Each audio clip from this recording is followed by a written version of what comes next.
Gente, eu estava falando que no Canadá, a região mais habitada do país é essa região aqui de fronteira com os Estados Unidos, né? E que as quatro cidades mais importantes do país, que concentram a maior quantidade de pessoas, de indústria, e principalmente aquelas que são bem tecnológicas, tipo assim, indústria que produz produtos bem sofisticados, com alta tecnologia, são justamente esses locais aqui, entre Toronto, Ottawa, que é a capital, Montreal e Quebec. Ou seja, quer dizer o seguinte, quer dizer que a região mais habitada é essa região justamente por causa do clima, porque tem temperaturas mais amenas, não é tão frio quanto o norte do Canadá, e compreende justamente essa parte aqui dos Grandes Lagos. Grandes Lagos, porque essa região aqui, onde eu estou botando o mapa, o mousezinho aqui em cima, é uma região de 5 grandes lagos, né, que fica entre a fronteira dos Estados Unidos com o Canadá. É uma região muito próspera, assim, no quesito energético, no quesito de transporte de mercadoria, de pessoas e tal. É muito importante. Então, grande parte das pessoas se concentram aqui e também de indústrias, assim como esse local aqui, né, dessas 4 cidades que eu mencionei. E do Rio São Lourenço, que é um rio que fica aqui nessa região, ó. É tanto que aqui tem assim, ó, Golfo do Rio São Lourenço, tá vendo? O Rio São Lourenço é esse aqui, essa região aqui, mais ou menos nessa partezinha leste, né, do território do Canadá. Ok? Então, essa parte é a mais habitada. Chega a ter até mais de 200 habitantes por quilômetro quadrado. Então, tipo, é uma região muito povoada do Canadá, certo? Povoada. Tem uma grande concentração de pessoas por quilômetro quadrado. Já essa parte aqui ao norte, que a gente vai ver que ela é habitada por geralmente muito pouco habitada, eu tô falando até errado. Ela é pouco habitada, essa região aqui ao norte do Canadá. Geralmente quem mais ocupa ela são os Inuits, né? Que eu falei agora na outra aula que os Inuits seriam aquele grupo de pessoas indígenas, né? Do grupo dos esquimós. Eles habitam mais essa região aí ao norte. Eles são mais adaptados a essa região. Mas é uma região pouquíssimo habitada no Canadá. Tipo, esse norte do Canadá aqui, geralmente tem menos de um habitante por quilômetro quadrado. Então, tipo, é um vazio demográfico, essa região norte. Deixa eu mostrar um dado aqui interessante sobre o Canadá, que eu não mostrei ainda. O Canadá é o segundo maior país do mundo, mas olha a população do Canadá. Ó, população total do Canadá do ano de 2019. 37 milhões, 411 mil e 38 habitantes. Então, tipo, o Brasil tem, só para vocês terem noção, o Brasil tem cerca de 211 milhões de pessoas. Nós somos o quinto maior país do mundo. Eles são o segundo maior país do mundo, só perto da Rússia, mas eles têm uma população de menos de 40 milhões de pessoas. Então, tipo, é praticamente um vazio demográfico o país, né? O país é pouquíssimo habitado. Pouquíssimo, pouquíssimo. E isso é um dos motivos que faz com que o Canadá seja um país aberto à imigração. Olha aí, se vocês no futuro quiserem tiverem um sonho, né, de morar num país desenvolvido, o Canadá é um país aberto à imigração. Eles recebem imigrantes. Eles são receptivos em relação a imigrantes. Por quê? Porque muitas vezes falta mão de obra no país, né? Falta mão de obra. E o país é pouquíssimo habitado. Então, tipo, eles aceitam pessoas que quiserem morar lá. Essa política de imigração lá começou na década de 90, em 1990. Começaram a abrir, receberam não sei quantos milhões de pessoas, né, lá no território canadense. E, tipo, aumentou sim a população, mas ainda não é uma grande população. Hoje em dia, o país ainda é aberto à imigração, sendo que eles meio que selecionam mais as pessoas que entram hoje no país. Eles recebem mais imigrantes que têm uma certa qualificação profissional. Tipo assim, em áreas que o país necessita desse tipo de mão de obra, né? Uma mão de obra mais qualificada, que detém mais anos de estudo. Hoje em dia, eles preferem esse tipo de imigrante, certo? Que tem uma certa qualificação profissional. Mas ainda é um país voltado à imigração, aceita imigrantes. Ao contrário do seu vizinho, os Estados Unidos, né? Que não é definitivamente um país aberto à imigração. Principalmente essa imigração de pessoas que têm baixa qualificação profissional, né? Os Estados Unidos detestam. Mas, enfim. Então, essa é a grande contradição do Canadá. Tipo, é o segundo maior país do mundo, mas em população, né, é um país extremamente pequeno em termos populacionais. Não é um país populoso, porque não tem uma grande população absoluta, só tem pouco mais de 37 milhões de habitantes, então eles não são populosos. Também não são um país povoado, né? Quando você vai pegar aí a quantidade de pessoas que habitam o país, cerca de 37 milhões de pessoas, e divide pela extensão territorial, que é o segundo maior país do mundo, vai dar uma densidade demográfica muito pequena, muito baixa. Significa dizer que esse país ele é um vazio demográfico, né? E alguns locais, como eu falei, alguns locais do Canadá, a gente vai encontrar uma população bem grande, tipo assim, nessa área de fronteira, né, com os Estados Unidos. É uma área ali de grande concentração populacional. Mas tirando aquela área, o restante do território é um território pouquíssimo habitado, certo? Pouquíssimo habitado. É por isso que eles são abertos à imigração. Deixa eu ver se dessa parte introdutória falta falar outra coisa. Sim, aí vamos lá. Grande parte das pessoas que habitam o Canadá, deixa eu tirar daqui, né? Vou colocar no mapa, que ele é maravilhoso. Sou apaixonada por mapa. Porque grande parte das pessoas que habitam o Canadá são pessoas descendentes ou de britânicos ou de franceses. Justamente pelo fato de que foi um país que teve a influência desses dois povos, né? Foram colonizados pelos ingleses, mas também tiveram a influência dos franceses. E daí, é por isso que hoje, né, como eu já mencionei na outra aula, tem duas línguas oficiais no país, que é o inglês e o francês. Tirando esses dois povos, né, que são predominantes no país, a gente também vai encontrar no Canadá outros povos, né, que geralmente são minorias étnicas, como os inuits, que eu já falei, né, que são os esquimós, que vivem nessa parte norte aqui do Canadá, de clima frio polar e tal. Mas a gente também encontra alguns imigrantes latino-americanos, né, que saíram daqui da América Latina e foram rumo ao Canadá, visando aí uma nova oportunidade de trabalho, melhor condição de vida. As pessoas que vão para o Canadá vão pensando nisso, né? Ter um trabalho melhor e ter uma vida melhor. Como é um país desenvolvido, é um país visado, né?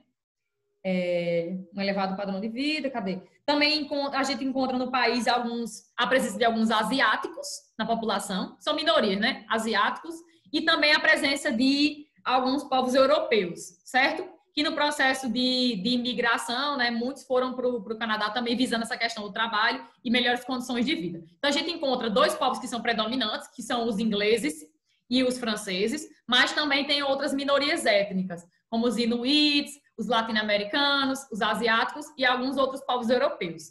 Belezinha? Falei da parte introdutória do Canadá. E eu acho que falei de tudo. Falei sim, muito bem. Só faltou falar de uma coisa, que é do IDH do Canadá. E eu vou aqui pulsar de IBGE de novo. Deixa-me ver onde é que fica o IDH. Acho que é aqui em cima. Estou pensando que é igual o PDF, mas não é não, minha filha. Sim, tá aqui. Não, tá aqui.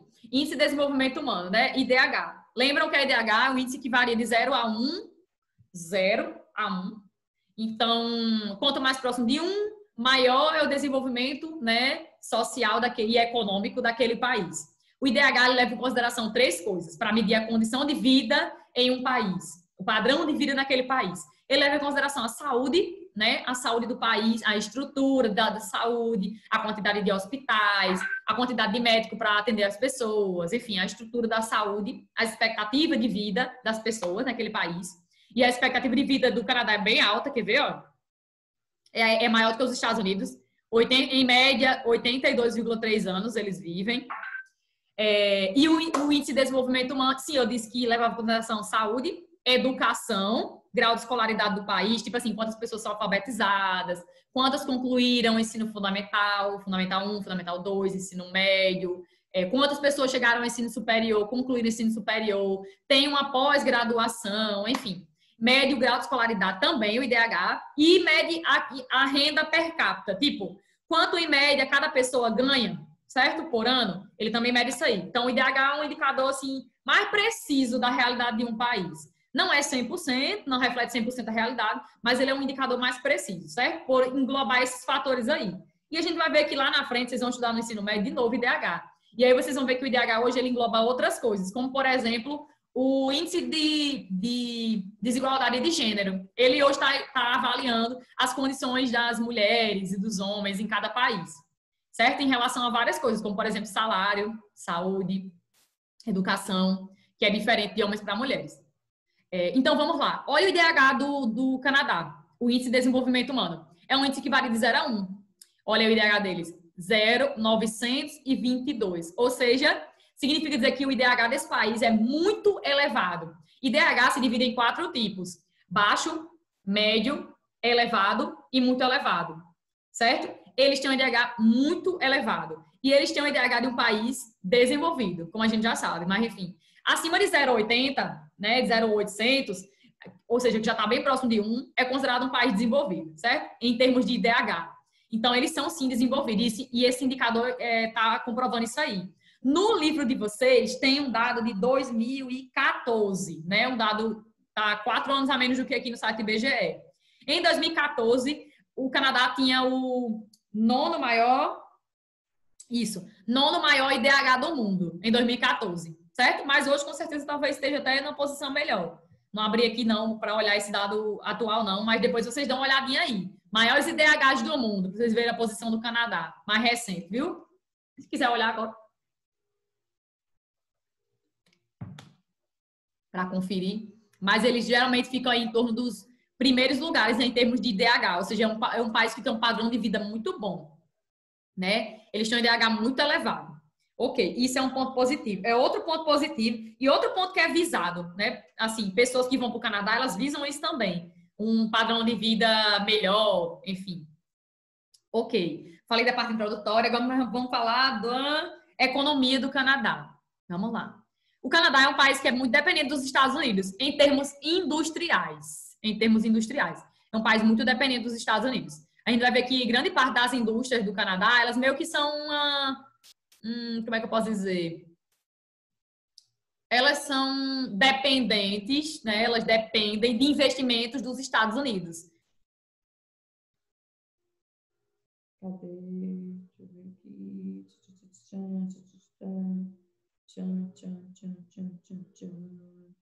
eu ver aqui. Sim, em relação a... Já falei disso. Imigração e qualidade de vida, já falei disso, eu estou ótima hoje. Economia, vamos lá. Tem três coisas na economia do Canadá que favorecem o Canadá. Tem três coisas que o Canadá ele desempenha grande poder econômico.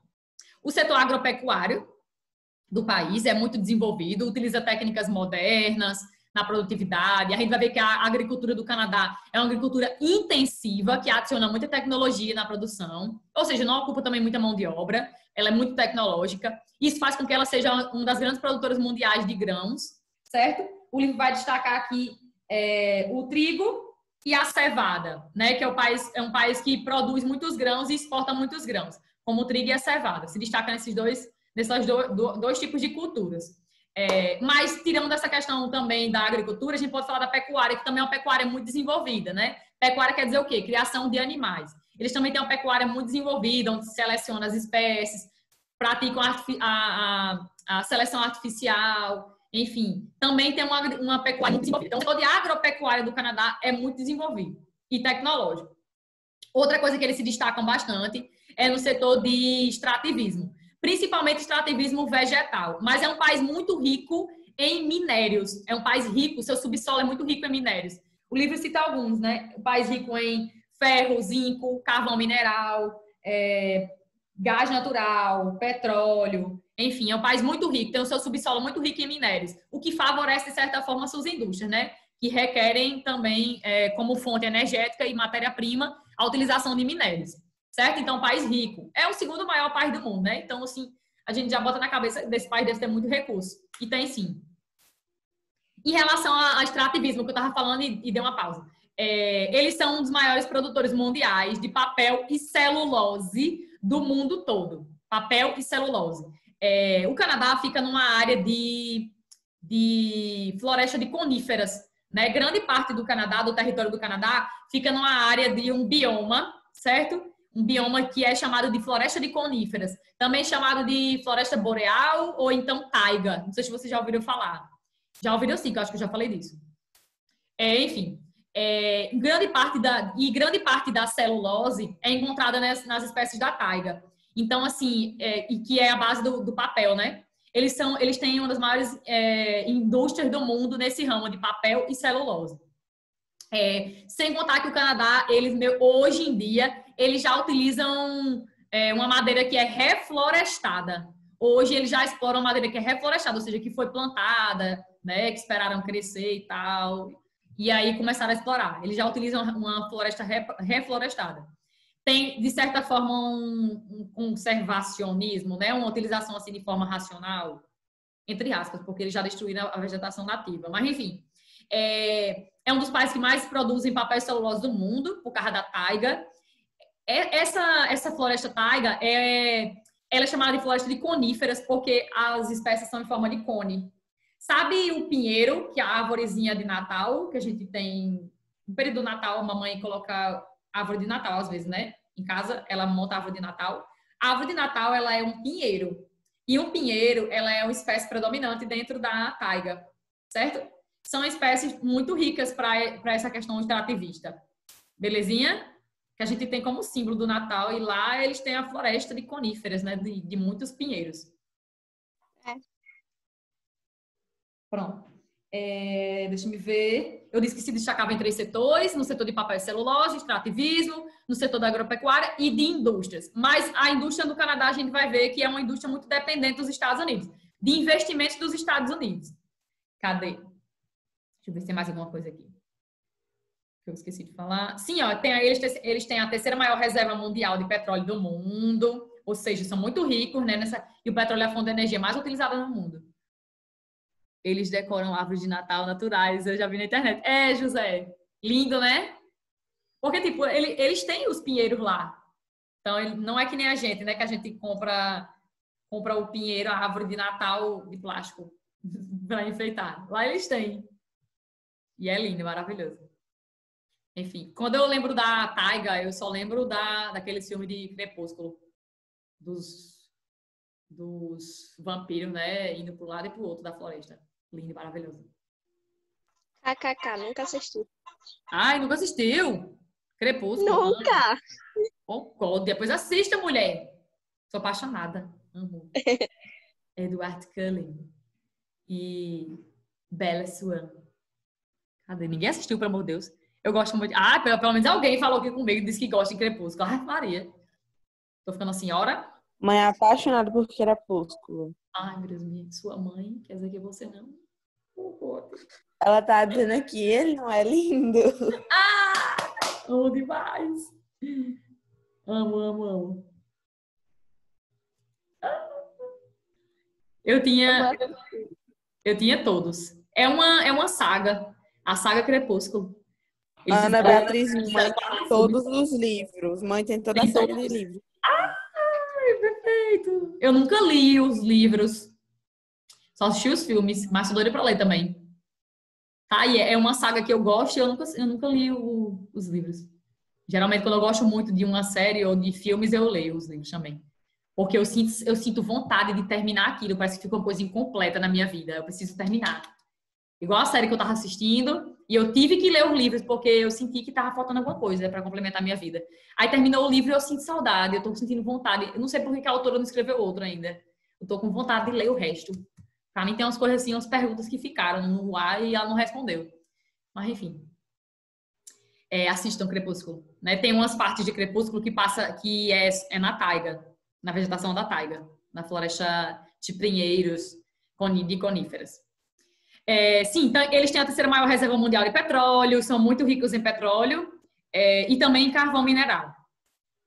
Cadê? O seu relevo montanhoso na parte oeste. Lembra que eu mostrei o mapa do relevo da América? E na parte oeste, que pega o território dos Estados Unidos e do Canadá, tem as Montanhas Rochosas, que é uma cadeia de montanhas que se localiza entre esses dois países, que são montanhas recentes, se formaram há mais ou menos 60 milhões de anos, ou seja, é super recente. Na história da Terra é super recente. 60 milhões de anos. A Terra tem 4,5 bilhões de anos, então 60 milhões de anos é tipo, aconteceu agora. Estalar de dedo. Enfim, então eles têm uma área montanhosa ao oeste do país que favorece a formação de rios, né? De rios com grande força, né? Com grande declividade, que serve para gerar energia, né? Quanto mais o rio for íngreme, né? Tipo assim, tiver aquelas descidas bruscas, melhor para a geração de energia, porque o rio ele tem muita força para movimentar as turbinas, que é interligada a um gerador, que transforma aquilo ali em energia elétrica. É muito bom. A maior parte das usinas hidrelétricas do mundo, elas são construídas com rios de planalto, que são rios que têm grande elevação, que eles têm muita força para movimentar a turbina. Então, esse relevo a oeste do Canadá favorece essa geração de energia hidráulica, né, através da força da água. O Brasil também é um país muito rico em rios de planalto. A gente vai ver isso aí quando vocês estiverem estudando Brasil. Pronto, acho que falei dessa parte física. Agricultura, né? Eu já falei da agricultura, que era muito produtiva, muito... Não falei que era mecanizada, mas eu falei que adicionava muita tecnologia. Então, a agricultura do Canadá é uma agricultura muito produtiva, mecanizada, não adiciona muita mão de obra, porque ela é muito mecanizada, e ela é intensiva. Quando você vê esse nome agricultura intensiva, Quer dizer o quê? Que se aproveita ao máximo o solo, se aproveita ao máximo ali a extensão territorial, né, para cultivar e, tipo, selecionar as espécies a serem cultivadas, utilizar fertilizante para corrigir alguma coisa do solo, algum problema. Utiliza também agrotóxicos, que é uma coisa ruim, mas enfim, a gente tem que falar disso, para que tal praga não infeste e acabe matando a produção, enfim. Para o produtor é bom o agrotóxico, para a gente que vai consumir o produto é que não é. Mas, enfim, é uma agricultura muito mecanizada, muito tecnológica, por isso que ela é intensiva. E os destaques é aquele que eu já falei, né? Eles se destacam na produção de grãos, principalmente o trigo e a cevada. E indústria. A parte de indústria está aí na página 311, né? Vai dizer que após 1945, a indústria do Canadá recebeu muitos investimentos dos Estados Unidos. Ou seja, pós Segunda Guerra Mundial. E, como eu já falei, a indústria do Canadá é muito dependente dos Estados Unidos, dos investimentos dos Estados Unidos. E elas praticamente, complementam indústrias estadunidenses. Eu vou explicar o que seria isso, complementar a indústria estadunidense. É tipo assim, grande parte dos produtos que são feitos no Canadá são vendidos para os Estados Unidos e é pegado esse produto pela indústria estadunidense e transformado em um produto final, muitas vezes. Por isso que eu digo que elas complementam as indústrias estadunidenses. Muitas vezes a indústria no Canadá, ela produz, sei lá, a matéria-prima que vai servir para outro produto. E aí é vendida para os Estados Unidos, a empresa dos Estados Unidos compra aquele produto e produz ali um produto final, acabado, que vai ser consumido diretamente pelo consumidor. Muitas indústrias no Canadá, elas são complementares a indústrias nos Estados Unidos.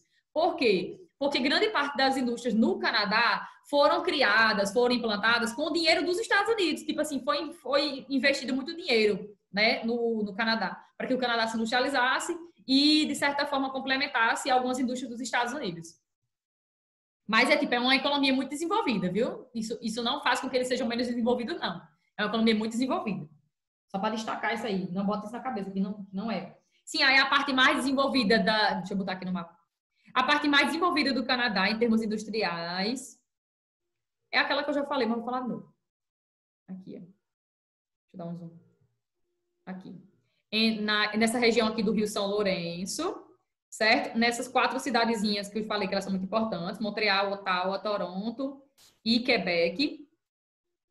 E nessa região aqui dos Grandes Lagos, certo? Grande parte das indústrias, daquelas de alta tecnologia, se localizam aqui. Tipo de eletrônica, ou de informática, de telecomunicações, né? Geralmente elas se situam aqui, porque é a área mais povoada e também onde se concentra ali, está muito próximo dos Estados Unidos. Os Grandes Lagos facilitam o escoamento da produção também para os Estados Unidos e para outras partes do mundo. Serve como o fluxo, né, de transporte. Pronto, saindo daqui, deixa eu ver se falta mais alguma coisa. Deixa-me ver. Só tem 2 páginas para o Canadá, né? Vocês viram que essa unidade, ela se chama Estados Unidos e Canadá, mas se o Canadá só for com tema 4, bichinho, e ele só tem 2 páginas dedicadas a ele. Não tem mais outra coisa não, o bichinho, só tem isso. Tema 1 é Estados Unidos, tema 2 Estados Unidos, tema 3 Estados Unidos e tema 4 Canadá. Pronto, falta só a questão do degelo do Ártico, pronto. E a gente termina esse tema.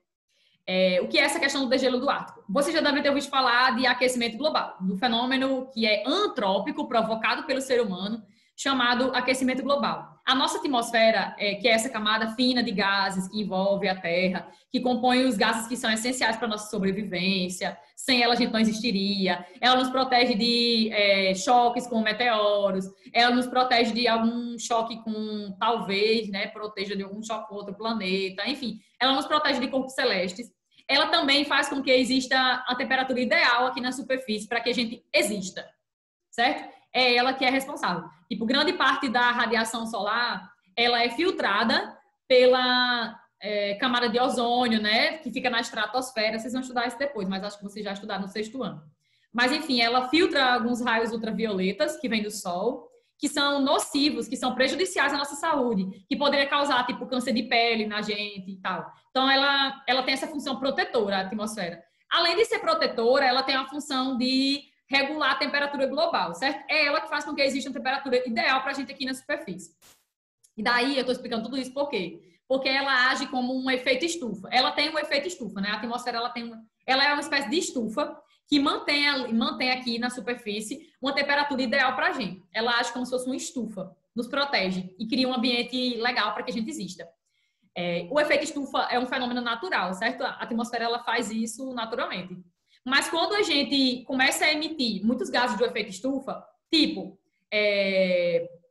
o metano, o dióxido de carbono, CO2, e os clorofluorcarbonos, que são gases que retêm muito calor na atmosfera, eles retêm calor. Tipo assim, são gases que, em grandes concentrações na atmosfera, eles podem absorver calor. E aí, com isso, poderia aumentar, com o tempo, a temperatura global. Por isso que a gente diz que o aquecimento global é um fenômeno antrópico, provocado pelo ser humano. Porque quando a gente pratica queimada, ou então quando a gente queima combustível fóssil, como petróleo, carvão, gás, tudo isso a gente manda para a atmosfera esses gases que retêm calor. E aí, com o tempo, isso pode provocar um aquecimento anormal da nossa atmosfera, do nosso planetinha, porque é ela que regula a temperatura aqui na superfície, certo? E aí, a gente, é como eu fico dizendo o tempo inteiro, o ser humano ele fica procurando uma arma para se destruir, para se sabotar o tempo inteiro. Então, com o aquecimento global, que já vem sendo comprovado nos últimos anos, está havendo um derretimento das calotas polares, das regiões do Ártico, né? Sobretudo do Ártico, as regiões mais frias do globo. Estão sendo descongeladas algumas calotas polares. É claro que isso é um fenômeno natural, viu? Não é só o aquecimento global que faz isso, não. No verão, as calotas polares, elas descongelam, não totalmente, mas elas descongelam a parte. E no inverno, elas congelam de novo. Mas, enfim, está havendo um descongelamento além da média, além do normal, nas calotas polares do Ártico. E vocês sabem que o Canadá fica ali, né, em contato com a região ártica. Lembra do mapa? Fica em região em contato ali com as calotas polares do Ártico. E aí, o que acontece? Por que eu estou falando de tudo isso até agora? Porque com o derretimento dessas calotas polares, a gente tem como consequência um maior acesso aos recursos minerais do Ártico. Muita gente não sabe, mas a região ártica é muito rica em minérios, principalmente petróleo, que é a principal fonte de energia utilizada no mundo todo. Ele tanto é uma fonte energética para gerar energia, quanto ele é matéria-prima para diversos produtos que a gente fabrica e que a gente utiliza. Então, assim, esse degelo do Ártico é uma coisa bem negativa para a gente, porque pode elevar o nível do mar, alguns países podem deixar de aparecer, algumas cidades elas vão sumir, porque o nível do mar vai aumentar, se isso acontecer mesmo, assim, em massa e tal. É uma coisa negativa, mas... assim, as empresas amam, tipo, alguns países adoram isso porque fica mais fácil de explorar os recursos do Ártico, os recursos minerais do Ártico. E um dos países que está super interessado sobre esses recursos do Ártico é justamente o Canadá, porque fica ali muito próximo, tá dentro, né, da região praticamente muito gelada do globo. Tanto o Canadá, quanto a Noruega, quanto a Dinamarca, quanto a Rússia, quanto os Estados Unidos estão de olho já nesse degelo da região ártica, que é uma coisa ruim, mas eles estão achando bom porque, tipo, pode aproveitar os recursos que se encontram na região. Para vocês verem, né, como o capitalismo ele é perverso, ele é cruel e ele é imundo. Porque é uma coisa boa para o capitalismo, mas isso é uma coisa totalmente nociva, ruim, prejudicial para a vida de pessoas, milhões de pessoas no mundo todo.